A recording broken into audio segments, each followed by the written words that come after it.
అందరికీ నమస్కారం అండి. ప్రముఖ జ్యోతిష్యులు వేణుస్వామి గారి గురించి మన రెండు తెలుగు రాష్ట్రాల్లో అందరికీ తెలిసిన విషయమే. అయితే మొన్నటికి మొన్న తాజాగా నాగ చైతన్య గారి రెండవ వివాహానికి సంబంధించి ఎంగేజ్మెంట్ సందర్భంలో అదే రోజు ఈయన ఒక వీడియో చేసి విడిచిపెట్టారు.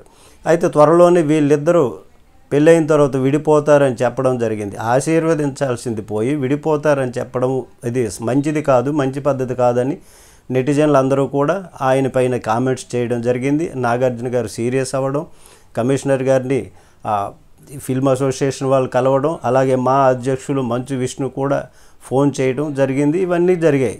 అయితే ఇప్పుడు తాజాగా వేణుస్వామి గారు ఆయన సతీమణి గారు ఏం చెప్తున్నారంటే, జర్నలిస్టు మూర్తి మమ్మల్ని 5 కోట్లు ఇవ్వాలని ఇబ్బంది పెడుతున్నాడు. గతంలో కూడా ఇదే విధంగా ఇబ్బంది పెట్టాడు. ఇప్పుడు కూడా మమ్మల్ని 5 కోట్లు ఇవ్వాలని తాజాగా ఇప్పుడు భయపెడుతున్నాడు, ఇబ్బంది పెడుతున్నాడు. దీని మూలంగా మేము ఆత్మహత్య చేసుకోవాల్సి వస్తుంది అని ఈ విధంగా పోస్ట్ చేయడం జరిగింది. అయితే దానికి బదులుగా మూర్తి గారు ఏమంటున్నారంటే, నేను వేణుస్వామిని 5 కోట్లు అడిగినట్లు నిరూపిస్తే దేనికైనా సిద్ధమే అని జర్నలిస్ట్ మూర్తి గారు సవాల్ విసిరారు.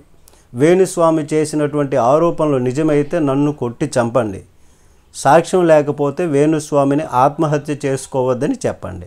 నా 30 ఏళ్ల జర్నలిజంలో ఏ ఒక్కరిని కూడా రూపాయి అడగలేదు, ఎవరి దగ్గర రూపాయి తీసుకోలేదు.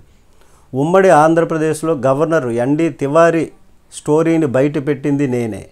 అలాంటి హై ప్రొఫైల్ కేసులోనే డబ్బులకు లొంగలేదు నేను. నిన్ను అడుగుతానా అని ఫైర్ అయ్యారు వేణుస్వామి గారి మీద జర్నలిస్ట్ మూర్తి గారు.